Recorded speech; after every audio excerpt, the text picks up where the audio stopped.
इस वीडियो और एडवोकेट सुबोध गुप्ता के चैनल का उद्देश्य समाज में कानून की जागृति पैदा करना है। यह वीडियो ना तो कोई विज्ञापन है और न ही प्रत्यक्ष या अप्रत्यक्ष रूप से कोई आमंत्रण। वीडियो में कही गई बात कानूनी सलाह नहीं है और न ही एडवोकेट सुबोध गुप्ता इसकी पूर्ण सत्यता और प्रामाणिकता का दावा करते हैं। यह वीडियो अगर शिक्षाप्रद लगे तो लाइक, सब्सक्राइब और शेयर करना मत भूलें। जय हिंद। दोस्तों, प्रॉपर्टी खरीदना कोई आसान काम नहीं है और यदि आप अपनी ज़िंदगी की पहली प्रॉपर्टी खरीद रहे हो, चाहे वो रेजिडेंशियल प्रॉपर्टी खरीद रहे हो या कमर्शियल, तो आपके मन में बहुत सारे सवाल होने स्वाभाविक है, नेचुरल सी बात है। एक कॉम्प्लिकेटेड मैटर होता है और बहुत बड़ी इन्वेस्टमेंट होती है इसमें, और ज़रा सी गलती की वजह से पूरा डिसीजन खराब हो सकता है और आप मुसीबत में पड़ सकते हो।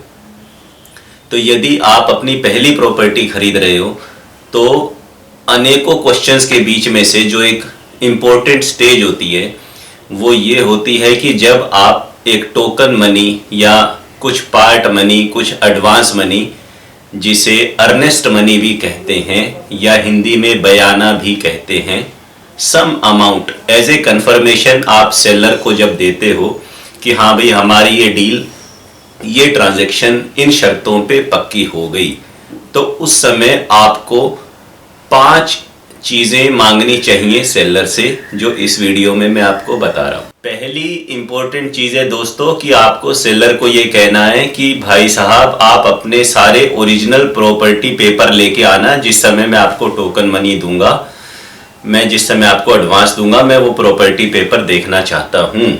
अगर आप प्रॉपर्टी पेपर को खुद देखने और समझने में सक्षम नहीं हैं तो किसी अनुभवी व्यक्ति को साथ ले जाएं, जो कि प्रॉपर्टी डीलर ना हो। किसी अन्य को ले जाएं, अपने किसी रिश्तेदार को, किसी बुजुर्ग को या किसी एडवोकेट को जो आपके फ्रेंड सर्कल में हो, या उसको पेड सर्विसेज के रूप में अपने साथ ले जाएं। अब वो जो प्रॉपर्टी पेपर्स ओरिजिनल आपको दिखाएगा, उसमें आपको देखना है कि प्रॉपर्टी पेपर्स की पूरी चेन ओरिजिनल होनी चाहिए। पूरी चेन का दोस्तों मतलब ये होता है कि आप जो घर खरीद रहे हैं उससे, या जो प्रॉपर्टी खरीद रहे हैं उसकी करंट की सेल डीड या कन्वेंस डीड या रजिस्ट्री, सरल भाषा में, उसने किससे खरीदी थी ये प्रॉपर्टी, वो वाली भी सेल डीड। उससे पहले अगर किसी अथॉरिटी ने या बिल्डर ने उसके नाम पे अलॉट की थी तो वो अलॉटमेंट लेटर। कोई अगर बिल्डर बायर एग्रीमेंट या किसी और तरह का एग्रीमेंट अगर रजिस्टर्ड या अनरजिस्टर्ड था तो वो एग्रीमेंट की कॉपी भी। और अगर किसी अथॉरिटी ने या बिल्डर ने उसके नाम पे कोई पोजेशन लेटर इशू किया था तो वो पोजेशन लेटर भी। और कोई और पेमेंट्स की रिसीट्स हों सारी तो वो भी। तो ये सारे प्रॉपर्टी डॉक्यूमेंट आपको देखने हैं कि इनमें से कोई चेन मिसिंग तो नहीं है। ऐसा तो नहीं है कि सिर्फ करंट वाली रजिस्ट्री है और पिछले के डॉक्यूमेंट मिसिंग है, या पीछे वालों में से कुछ मिसिंग है। कई जगह पार्किंग का अलॉटमेंट लेटर भी होता है, वो भी देखने की पार्किंग का कोई सेपरेट अलॉटमेंट लेटर है या उन्हीं डॉक्यूमेंट्स के अंदर पार्किंग नंबर कहीं पे मेंशन्ड है।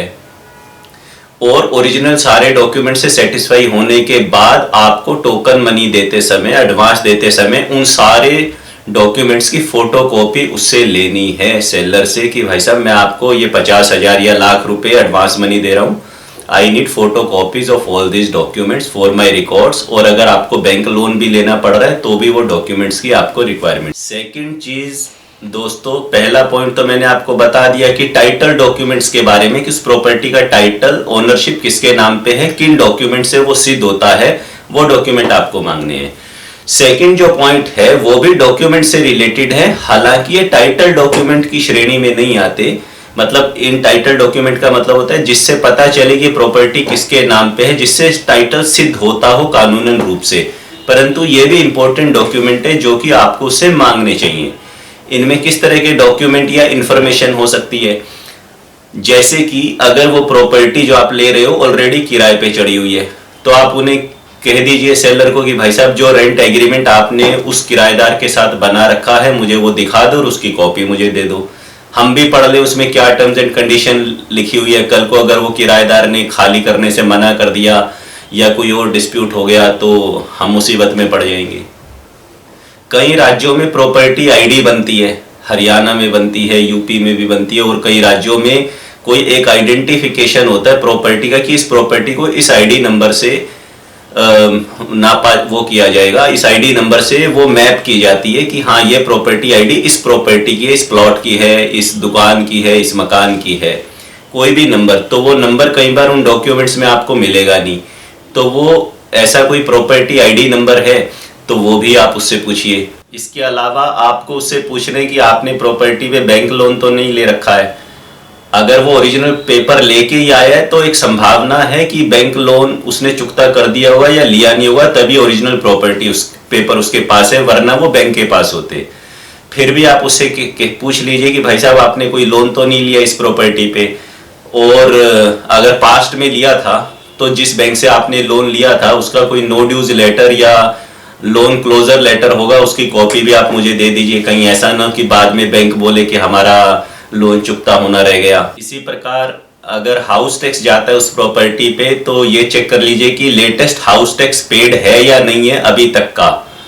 नहीं तो म्यूनिसिपैलिटी से या जो भी अथॉरिटी वहां हाउस टैक्स ले रही है वहां जाके चेक कर लीजिए या उससे पूछ लीजिए कि हाउस टैक्स का बिल आपने भरा है या नहीं भरा, कब तक भरा है, और अभी तक का नहीं भरा तो आप भर दीजिए और भर के मुझे रसीद दे दीजिए। और पिछले जो रिकॉर्ड्स हैं वो सब भी मुझे चाहिए होंगे।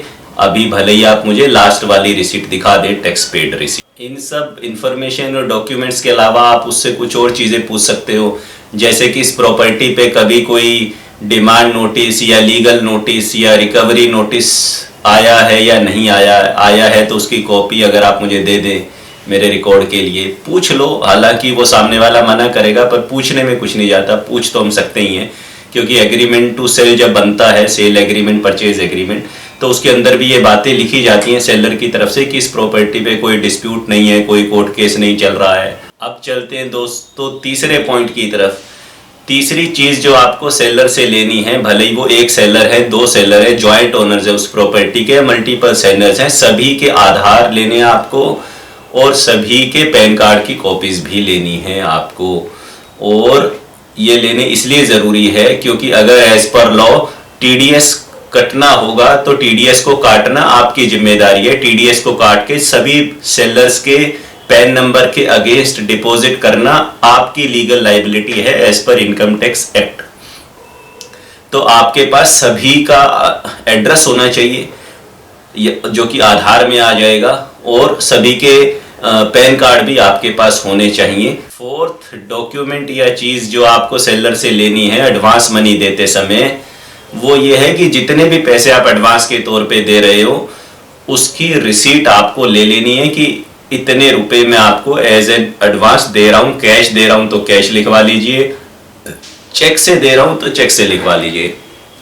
अब इस रसीद के साथ साथ या तो उसी समय आप परचेज सेल एग्रीमेंट बना लीजिए, एग्रीमेंट टू सेल बोलते हैं सरल भाषा में, उसे एटीएस भी बोल देते हैं। तो उस एग्रीमेंट को या तो आप साथ की साथ बनाइए, उसमें सारी शर्तें जो इंपॉर्टेंट है वो लिखिए। मोटी मोटी शर्तें तो कम से कम लिखी ही होनी चाहिए कि भाई ये टोटल डील कितने में हुई है, कितने लाख रुपए या कितने करोड़ रुपए में प्रॉपर्टी आप उससे खरीद रहे हो, लास्ट डेट पेमेंट की कब है, कब तक आपको पेमेंट देनी है, किस तारीख को सेल डीड या रजिस्ट्री हो जाएगी। तो मुख्य बातें तो उसमें लिखी होनी चाहिए। अगर कोई पक्का ठीक से फॉर्मल एग्रीमेंट उस समय हाथों हाथ नहीं बन सकता है तो भी उसी पेपर पे, जिस पेपर पे आप रसीद लिखवा रहे हो, उसी पेपर पे मोटी मोटी दो चार बातें लिखवा लो कि आज इतनी तारीख को इस प्रॉपर्टी का पूरा एड्रेस लिख दो, ये डील हुई, इतने रुपए टोटल देने हैं, इतनी तारीख को देने हैं, जिसमें से इतने रुपए आज हम दे रहे हैं, बाकी एग्रीमेंट बन जाएगा, उसमें लिख देंगे। पांचवा पॉइंट ये है, आपको सभी सेलर्स के चेक की, कैंसल्ड चेक की कॉपी मांगनी है या कैंसल्ड चेक उनसे मांगना है कि किस अकाउंट में उनके पैसे जाएंगे। ध्यान रहे कि जो वो कैंसल्ड चेक आपको दे रहे हैं वो उन्हीं का हो, जो स्पेलिंग उस चेक में लिखी हुई है नीचे, चेक होल्डर जिसका अकाउंट होता है चेक पे उसका नाम लिखा होता है, वो स्पेलिंग भी आपको चेक करनी है कि जो स्पेलिंग उसके पैन कार्ड में और आधार में है वही स्पेलिंग उसके चेक पे भी लिखी हो। ऐसा ना हो कि वहां कुछ सरनेम अलग आ रहा है, यहाँ सरनेम अलग आ रहा है, बीच में मिडल नेम अलग आ रहा है या स्पेलिंग ही अलग आ रही है। अगर ऐसा कुछ होगा तो उसको कवर अप करने के लिए कुछ लीगल फॉर्मेलिटी करनी चाहिए, करनी पड़ सकती है ताकि कोई डिस्प्यूट अराइज ना हो। सभी पहली बात तो उस मीटिंग में प्रेजेंट रहने चाहिए, कोशिश ये करिए ताकि बाद में कोई एक सेलर ये ना बोले कि मैं तो उस मीटिंग में था ही नहीं, ना ही मेरे उस रसीद पे साइन है। तो अगर एक से अधिक सेलर है तो सभी उस मीटिंग में मौजूद रहे, इसे बोनस पॉइंट समझ लो।